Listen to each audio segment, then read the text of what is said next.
সমস্যা? হ্যাঁ, বলছি। আপনাকে আমি ঘৃণা করি, বুঝতে পারছেন? কান খুলে শুনে রাখুন, দ্বিতীয়বার আমার অনুমতি ছাড়া আমাকে স্পর্শ করবেন না।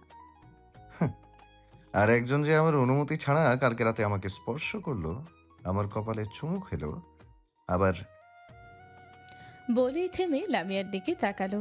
লামিয়া আশ্চর্য হয়ে তাকিয়ে আছে শুভ্রর দিকে। শুভ্রর চোখে চোখ পড়তেই লামিয়া হাঁসফাঁস করে উঠল। তা দেখে শুভ্র শয়তানি হেসে একটু লজ্জা পাওয়ার অভিনয় করে বলল, আবার আমাকে টি-শার্ট আর ট্রাউজারও পরিয়ে দিয়েছে তার বেলায়। শুভ্রর কথায় লামিয়া কি বলবে তা ভেবে পাচ্ছে না। আর এই লোক কিভাবে জানলো কালকে চুমু খাওয়ার কথা? তার মানে সে কি কালকে ভেবেই লামিয়া লজ্জায় নুয়ে পড়ল। উফ, এই লজ্জার নানিরে কিছু কইবার লেগা। এখন এই লোকের সামনে লজ্জায় পড়া যাবে না, না হলে ইজ্জত যতটুকু আছে তাও থাকবে না। সব লজ্জার সাইডে রেখে লামিয়া হালকা কেশে মুখে বিরক্ত ভাব নিয়ে বলল, কি যা তা বলছেন? সত্যি কথা বললেই তো যা তা, তাই না? দেখুন, উল্টাপাল্টা কোনো কথা বলবেন না। আর আমি আপনাকে চুমু খাবো? মাথা খারাপ নাকি আপনার? গন্ধযুক্ত শরীরে চুমু খাওয়ার চেয়ে জ্যাকিকে চুমু খাবো, তাও ভালো।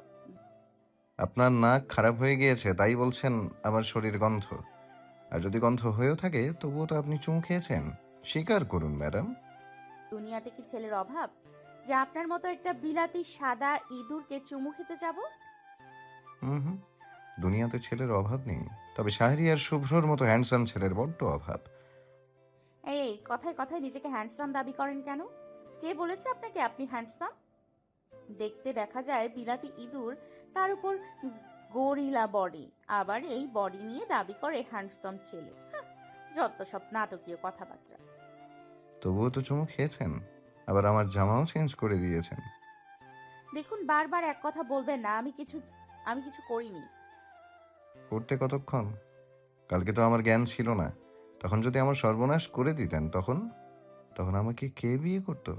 আর আমার বউয়েরই বা কি হতো? বলেই মুখ টিপে হাসল। বউ মানে? বেশ অবাক হয়ে জিজ্ঞেস করলো লামিয়া। বউ মানে? এটা আবার কেমন প্রশ্ন?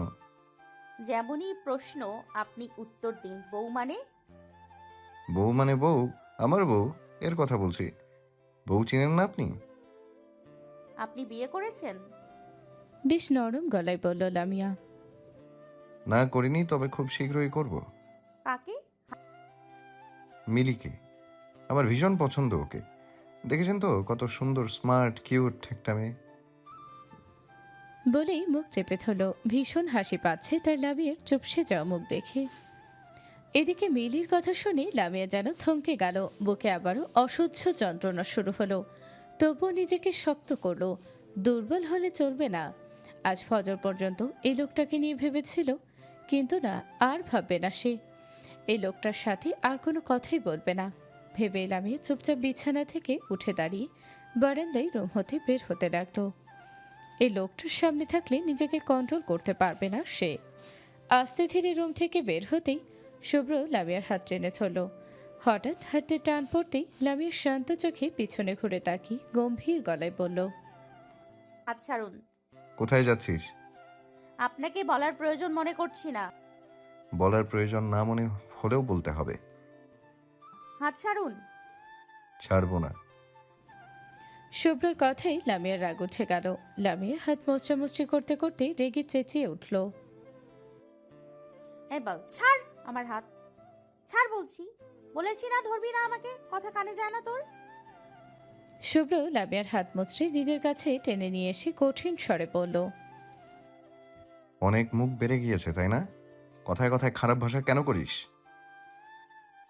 এইগুলো আমার একটুও পছন্দ নয়। শুভ্রর কথায় লামিয়ার ভীষণ কান্না পাচ্ছে। কেন খারাপ ভাষা করছি তা কি এই লোক বুঝে না, নাকি বুঝতে চাইছে না? কোথায় আগে তো তাকে কিছু বলার আগেই বুঝে যেত, আর এখন এতটা পাল্টে গেল। ভেবেই লামিয়ার দুঃখ আরো বাড়ল।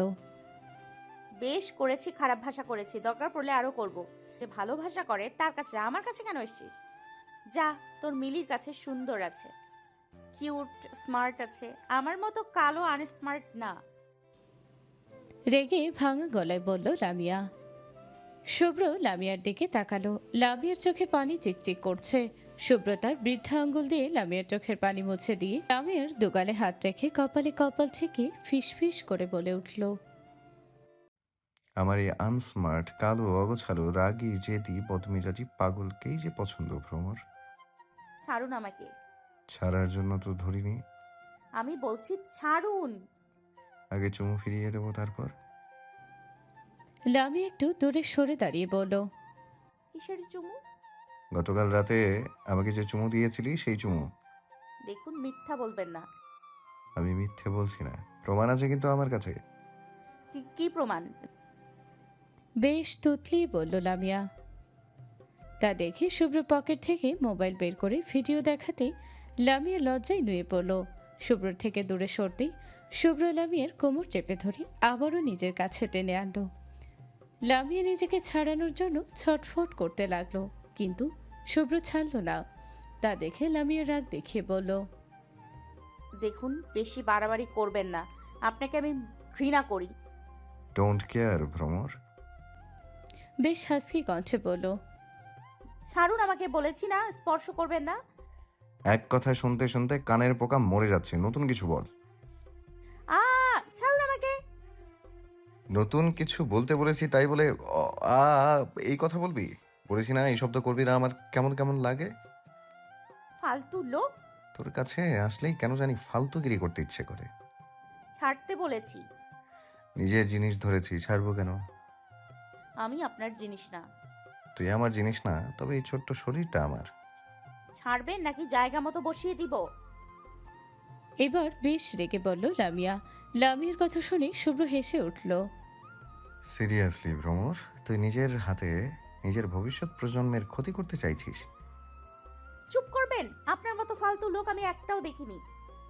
দেখবি কিভাবে আমি এক পিস। আমার মতো ফালতু লোক এই দুনিয়াতে আর কোথাও নেই। লামিয়া কিছু বলতে যাবে তার আগে শুভ্রর ফোন আসতেই শুভ্র লামিয়ার নাকে চুমু দিয়ে ছেড়ে দিল। তারপর পকেট থেকে মোবাইল বের করে কথা বলে ফোন রেখে লামিয়ার দিকে তাকিয়ে বলল, চলুন ম্যাডাম, বাড়ি থেকে কল এসেছে, তৈরি হয়ে নিন, আমি গাড়ি বের করছি। আমি তৈরি আছি। এইভাবে যাবেন? ভ্রুকুচকে বলল শুভ্র।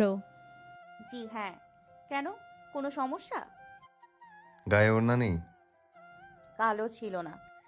আমার পছন্দ নয়, ভালো করে জানিস। জামা ভেজা, তার উপর জামা ছিঁড়ে গিয়েছে। ভেজা জামা খুলতে গিয়ে। শুভ্র ছোট্ট ছোট্ট চোখ করে তাকালো, তার বলল, ঠিক আছে, বের হ, আমি গাড়ি নিয়ে আসছি।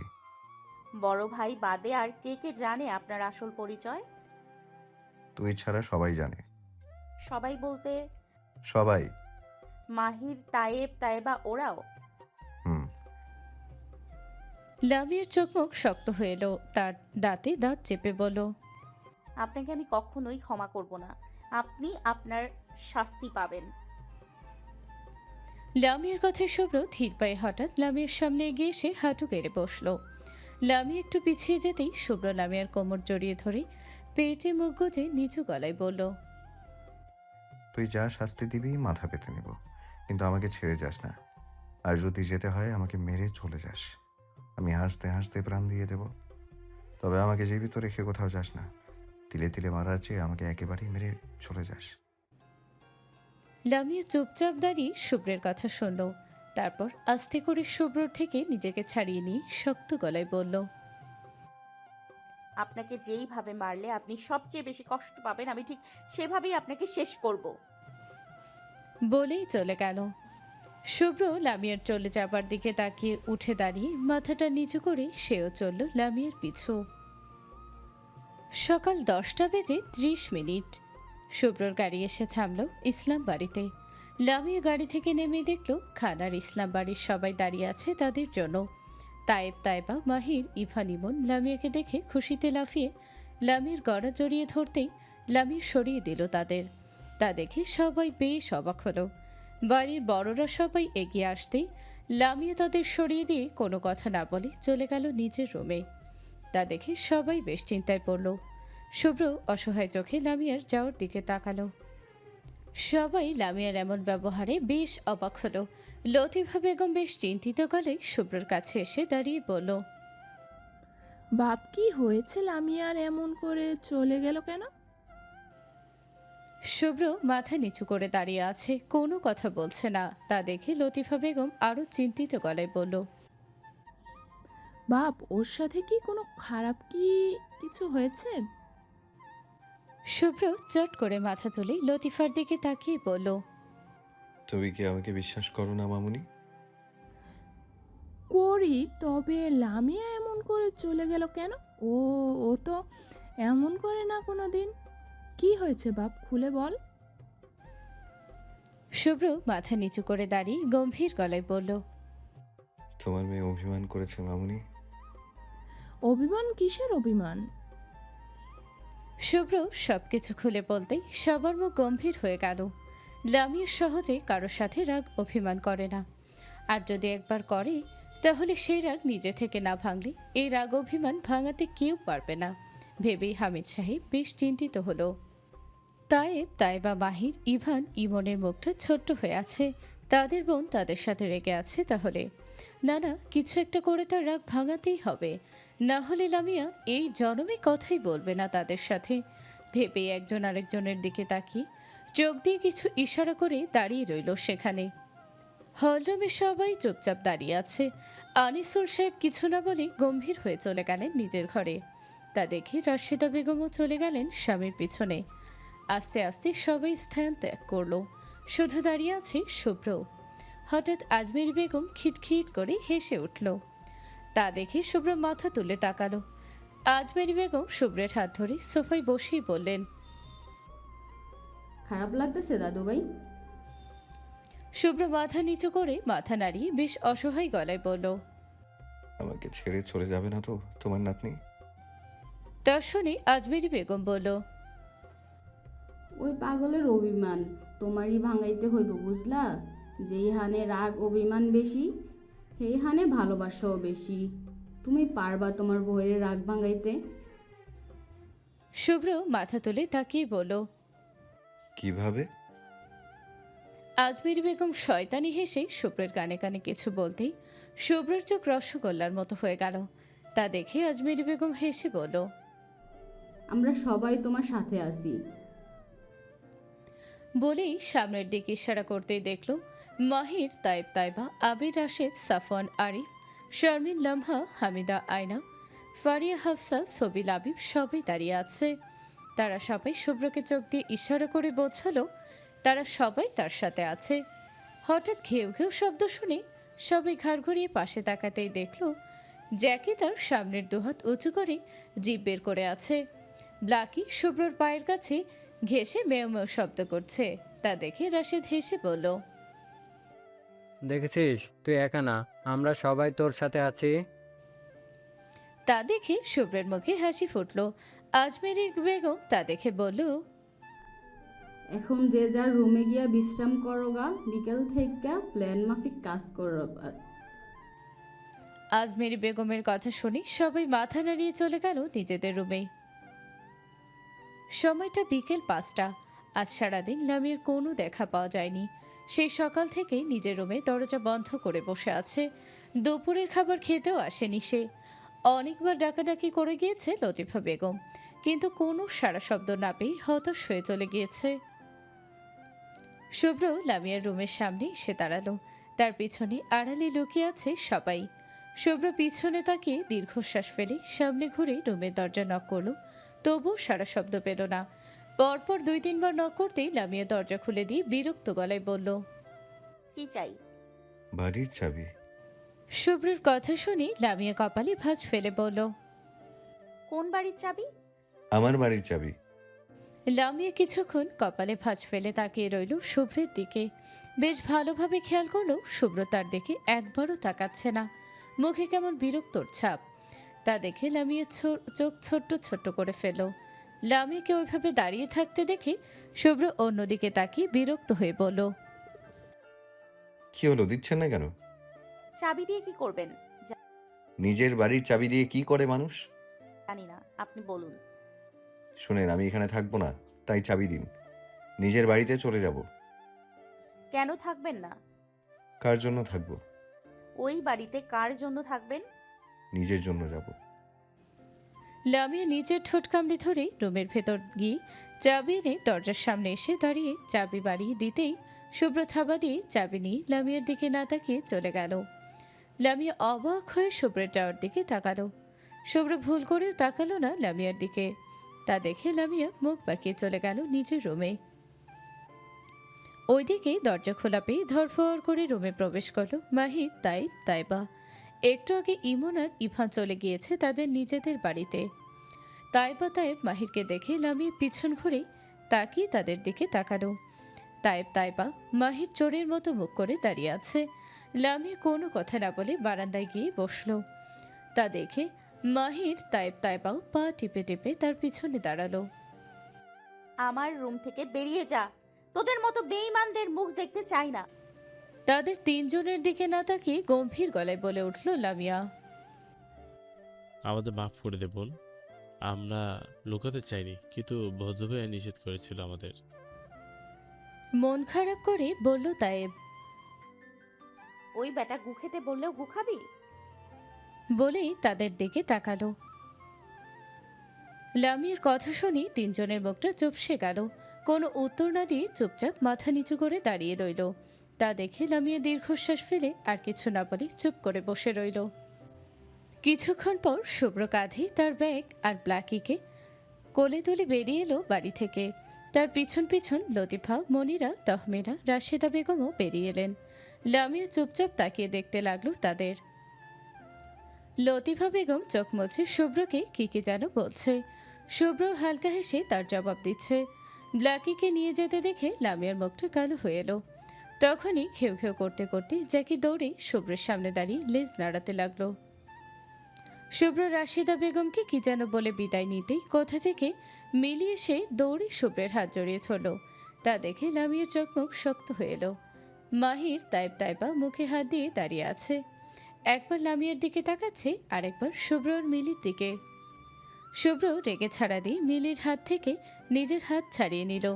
তারপর রেগে দাঁতে দাঁত চেপে বলল, ডোন্ট ক্রস ইয়োর লিমিট মিলি, বলেছি না আমার থেকে দূরে থাকবে। শুভ্রের কথা শুনে মিলির মনটা খারাপ হয়ে এলো।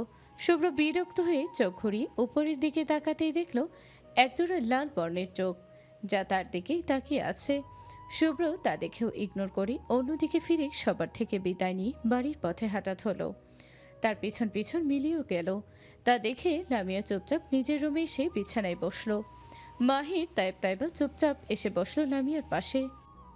তাদের দেখে লামিয়া গম্ভীর গলায় বলল, ছবি কোথায়? ওর ঘরেই আছে। কেন? ডেকে নিয়ে আয়। তাইবা আর কোনো প্রশ্ন না করে বেরিয়ে গেল ছবিকে ডাকতে। লামিয়া, বল। হঠাৎ ছবিকে দিয়ে কি করবে? অনেক প্রশ্নের উত্তর আছে ওর কাছে, যা আমি এখনই জানতে চাই। মাহির আর কিছু না বলে চুপচাপ বসে রইল। কিছুক্ষণ পরে তাইবা ছবিকে ডেকে নিয়ে আসলো। ছবি আসতেই লামিয়া গিয়ে দরজা বন্ধ করে দিল। তা দেখে ছবি প্রশ্ন করলো, দরজা আটকাচ্ছিস কেন? লামিয়া এগিয়ে এসে আলমারির নিচ থেকে একটা মোটা লাঠি বের করলো। তা দেখে মাহির তাইবা ছবির চোখ বড় বড় হয়ে গেল। এটা দিয়ে কি করবি? ভয়ে ভয়ে বলল ছবি। পেটাবো। কাকে? তোকে। কি বলছিস? আমাকে অকারণে কেন মারবি? অকারণে নয়, কারণেই মারবো। কি কারণ? অনেক কারণই আছে, যেমন ধর আমার কাছ থেকে আমার ভালোবাসার মানুষকে ছিনিয়ে নেওয়া, আরো অনেক কারণ। তবে আমার কার্বন কপি, আমি তোকে মারবো না, একটা শর্ত যদি মানিস তাহলে। কি শর্ত?